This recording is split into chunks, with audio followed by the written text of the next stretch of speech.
The Wild Swans, 1838. Far, far away where the swallows fly, when we have winter, there lived a king who had 11 sons and one daughter, Elisa. The 11 brothers, princes all, each went to school with a star at his breast and a sword at his side. They wrote with pencils of diamond upon golden slates and could say their lesson by heart just as easily as they could read it from a book. You could tell at a glance how princely they were. Their sister, Elisa, sat on a little footstool of flawless glass. She had a picture book that had cost half a kingdom. Oh, the children had a very fine time, but it did not last forever. Their father, who was king over the whole country, married a wicked queen, who did not treat his poor children at all well. They found that out the very first day. There was feasting throughout the palace, and the children played at entertaining guests. But instead of letting them have all the cakes and baked apples they used to get, their new stepmother gave them only some sand in a teacup and told them to make believe that it was a special treat. The following week, the queen sent little Elisa to live in the country with some peasants, and before long she had made the king believe so many falsehoods about the poor princess that he took no further interest in them. Fly out into the world and make your own living, the wicked queen told them. Fly away like birds without a voice. But she did not harm the princess as much as she meant to, for they turned into 11 magnificent swans. With a weird cry, they flew out of the palace window across the park into the woods. It was so early in the morning that their sister Elisa was still asleep when they flew over the peasant hut where she was staying.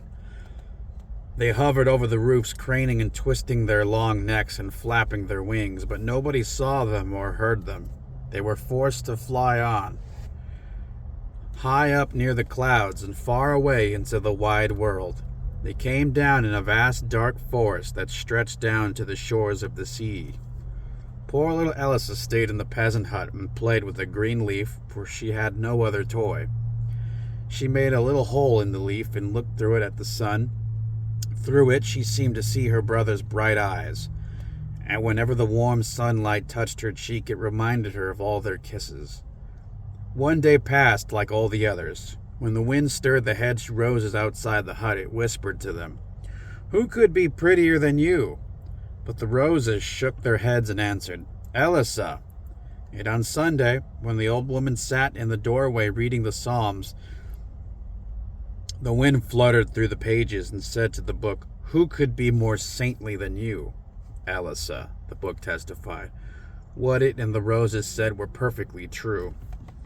Elisa was to go back home when she became 15. But as soon as the queen saw what a beautiful princess she was, the queen felt spiteful and full of hatred toward her.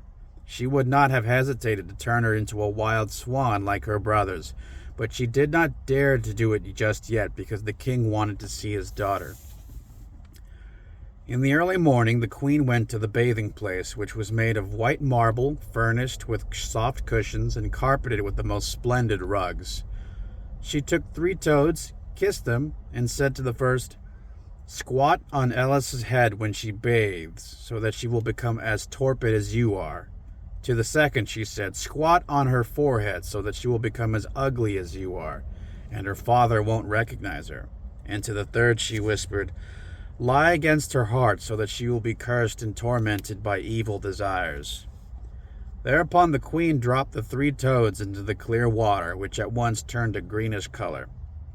She called Elisa, made her undress, and told her to enter the bath. When Elisa went down into the water, 1 toad fastened herself to her hair, another to her forehead, and the third against her heart. But she did not seem to be aware of them, and when she stood up, 3 red poppies floated on the water. If the toads had not been poisonous and had not been kissed by the witch, they would have been turned into red roses, but at least they had been turned into flowers by the mere touch of her head and heart. She was too innocent and good for witchcraft to have power over her. When the evil queen realized this, she rubbed Elisa with walnut stain that turned her dark brown, smeared her beautiful face with a vile ointment, and tousled her lovely hair, or tousled. No one could have recognized the beautiful Elisa. And when her father saw her, he was shocked. He said this could not be his daughter. No one knew her except the watchdog and the swallows, and they were humbled creatures who had nothing to say. Poor Elisa cried and thought of her 11 brothers who were all away.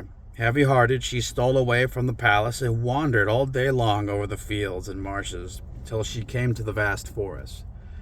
She had no idea where to turn. All she felt was her sorrow and her longing to be with her brothers. Like herself, they must have been driven out into the world, and she set her heart upon finding them. She had been in the forest only a little while when night came on, and as she had strayed from any sign of a path, she said her prayers and lay down on the soft moss with her head pillowed against a stump. All was quiet. The air was so mild that hundreds of fireflies glittered like a green fire in the grass and moss. When she lightly brushed against a single branch, the shining insects showered about her like falling stars. She dreamed of her brothers all night long. They were children again, playing together, writing with their diamond pencils on their golden slates, and looking at her wonderful picture book that had cost half a kingdom. But they no longer scribbled sums and exercises as they used to do. No, they set down their bold deeds and all that they had seen or heard. Everything in the picture book came alive. The birds sang, and the people strolled out of the book to talk with Elisa and her brothers. But whenever she turned a page, they immediately jumped back into place to keep the pictures in order. When she awoke, the sun was already high. She could not see it plainly, for the tall trees spread their tangled branches above her, but the rays played above like a shimmering golden gauze. There was a delightful fragrance of green foliage, and the birds came near enough to have perched on her shoulder. She heard the water splashing from many large springs, which all flowed into a pool with the most beautiful sandy bottom. Although it was hemmed in by a wall of thick bushes, there was one place where the deer had made a path wide enough for Elisa to reach the water. The pool was so clear that if the wind had not stirred the limbs and bushes, she might have supposed they were painted on the bottom of the pool. For each leaf was clearly reflected whether the sun shone upon it or whether it grew in the shade. When Elisa saw her own face, she was horrified to find it so brown and ugly. But as soon as she wet her slender hand and rubbed her brow and her eyes, her fair skin showed again. Then she laid aside her clothes and plunged into the fresh water. In all the world there was no king's daughter as lovely as Elisa. When she had dressed herself and plaited her long hair, she went to the sparkling spring and drank from the hollow of her hand. She wandered deeper into the woods without knowing whither she went. She thought of her brothers, and she thought of the good Lord, who she knew would not forsake her. He lets the wild crab apples grow to feed the hungry, and he led her footsteps to a tree with its branches bent down by the weight of her fruit. Here she had her lunch. After she put props under the heavy limbs, she went on into the depths of the forest. It was so quiet that she heard her own footsteps in every dry leaf that rustled underfoot. Not a bird was in sight, not a ray of the sun could get through the big heavy branches, and the tall trees grew so close together that when she looked straight ahead it seemed as if a solid fence of lofty palings imprisoned her. She had never known such solitude. The night came on, pitch black. Not one firefly glittered among the leaves as she despondently lay down to sleep. Then it seemed to her that the branches parted overhead, and the Lord looked kindly down upon her, and the little angels peeped out from above his head and behind him. When she awoke the next morning, she did not know whether she had dreamed this or whether it had really happened. A few steps farther on, she met an old woman who had a basket of berries and gave some of them to her. Elisa asked if she had seen 11 princes riding through the forest. No, the old woman said, but yesterday I saw 11 swans who wore golden crowns. They were swimming in the river not far from here. She led Elisa a little way to the top of a hill that sloped down to a winding river. The trees on either bank stretched their long leafy branches toward each other, and where the stream was too wide for them to grow across it, they had torn their roots from the earth and leaned out over the water until their branches met. Alice had told the old woman goodbye and followed the river down to where it flowed into the great open sea. Before the young girl lay the whole beautiful sea, but not a sail nor a single boat was in sight. How could she go on?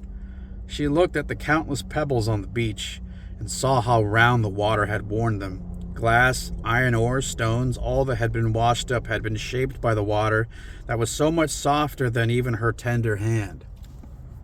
It rolls on tirelessly, and that is the way it makes such hard things smooth, she said. I shall be just as untiring. Thank you for your lesson, you clear rolling waves. My heart tells me that someday you will carry me to my beloved brothers. Among the wet seaweed she found 11 white swan feathers, which she collected in a sheaf. There were still drops of water on them, but whether these were spray or tears no one could say. It was very lonely along the shore, but she did not mind, for the sea was constantly changing. Indeed, it showed more changes in a few hours than an inland lake does in a whole year. When the sky was black with threatening clouds, it was as if the sea seemed to say, I can look threatening too. Then the wind would blow and the waves would raise their white crests, but when the wind died down and the clouds were red, the sea would look like a rose petal.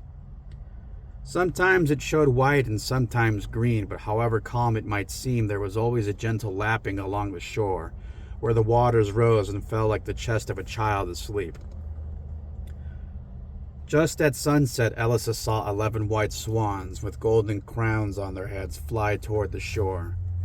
As they flew, one behind another, they looked like a white ribbon floating in the air. Elisa climbed up and hid behind a bush on the steep bank. The swans came down near her and flapped their magnificent white wings. As soon as the sun went down beyond the sea, the swans threw off their feathers, and there stood 11 handsome princes. They were her brothers, and although they were greatly altered, she knew in her heart that she could not be mistaken. She cried aloud and rushed into their arms, calling them each by name. The princes were so happy to see their little sister, and they knew her at once for all that she had grown tall and lovely. They laughed and they cried, and they soon realized how cruelly their stepmother had treated them all. We brothers, said the eldest, are forced to fly about disguised as wild swans as long as the sun is in the heavens, but when it goes down we take back our human form. So at sunset we must always look about us for some firm foothold, because if ever we were flying among the clouds at sunset we would be dashed down to the earth. We do not live on the coast.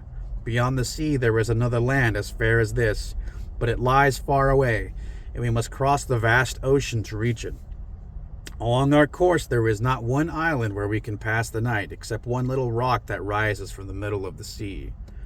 It is barely big enough to hold us, however close together we stand, and if there is a rough sea, the waves wash over us, but still we thank God for it. In our human forms, we rest there during the night, and without it, we could never come back to our own dear homeland. It takes 2 of the longest days of the year for our journey. We are allowed to come back to our native land only once a year, and we do not dare stay longer than 11 days. As we fly over this forest, we can see the palace where our father lives and where we were born. We can see the high tower of the church where our mother lies buried, and here we can feel even the trees and bushes are akin to us. Here the wild horse gallop across the moors as we saw them in our childhood, and the charcoal burner sings the same old songs to which we used to dance when we were children. This is our homeland. It draws us to it. And here, dear sister, we have found you again. We may stay 2 days longer, and then we must fly across the sea to a land that is fair enough, but not our own. How shall we take you with us? For we have neither ship nor boat. How shall I set you free? Their sister asked. And they talked on for the most of the night, sparing only a few hours of sleep. In the morning, Elisa was awakened by the rustling of swans' wings overhead. Her brothers, once more enchanted, wheeled above her in great circles until they were out of sight. One of them, her youngest brother, stayed with her and rested his head on her breast while she stroked his wings. They spent the whole day together, and toward evening the others returned. As soon as the sun went down, they resumed their own shape. "Tomorrow," said one of her brothers, "we must fly away, and we do not return until the whole year has passed. But we cannot leave you like this. Have you courage enough to come with us? My arm is strong enough to carry you through the forest, so surely the wings of us all should be strong enough to bear you across the sea." "Yes, take me with you," said Elissa. They spent the entire night making a net of pliant willow bark and tough rushes. They made it large and strong. Elissa lay down upon it, and when the sun rose and her brothers again became wild swans, they lifted the net and their bills and flew high up toward the clouds with their beloved sister, who was still fast asleep. As the sun shone straight into her face, one of the swans flew over her head so as to shade her with his wide wings. They were far from the shore when she awoke. Elissa thought she must still be dreaming. So strange did it seem to be carried through the air, high over the sea. Beside her lay a branch full of beautiful ripe berries and a bundle of sweet-tasting roots. Her youngest brother had gathered them and put them there for her. She gave him a grateful smile. She knew he must be the one who flew overhead to protect her eyes from the sun. They were so high that the first ship they sighted looked like a gull floating on the water. A cloud rolled up behind them as big as a mountain. Upon it, Elissa saw gigantic shadows of herself and the 11 swans. It was the most splendid picture she had ever seen, but as the sun rose higher, the clouds grew small and the shadow picture of their flight disappeared. All day they flew like arrows whipping through the air, yet because they had their sister to carry, they flew more slowly than on their former journeys. Night was drawing near and a storm was rising. In terror, Elissa watched the sinking sun, for the lonely rock was nowhere in sight. It seemed to her that the swans beat their wings in the air more desperately. Alas, it was because of her that they could not fly fast enough. So soon as the sun went down, they would turn into men, and all of them would pitch down into the sea and drown. She prayed to God from the depths of her heart, but still no rock could be seen. Black clouds gathered, and great gusts told of the storm to come. The threatening clouds came on as one tremendous wave that rolled down toward them like a mass of lead, and flash upon flash of lightning followed them. Then the sun touched the rim of the sea. Elissa's heart beat madly as the swans shot down so fast that she thought they were falling, but they checked their downward swoop. Half of the sun was below the sea when she first saw the little rock below them.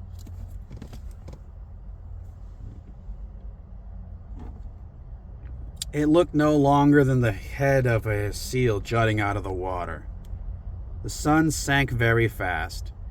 Now it was no bigger than a star, but her foot touched solid ground, and the sun went out like the last spark on a piece of burning paper. She saw her brothers stand about her, arm in arm, and there was only just room enough for all of them. The waves beat upon the rock and washed over them in a shower of spray. The heavens were lit by constant flashes, and bolt upon bolt of thunder crashed. But the sister and brothers clasped each other's hands and sang a psalm, which comforted them and gave them courage.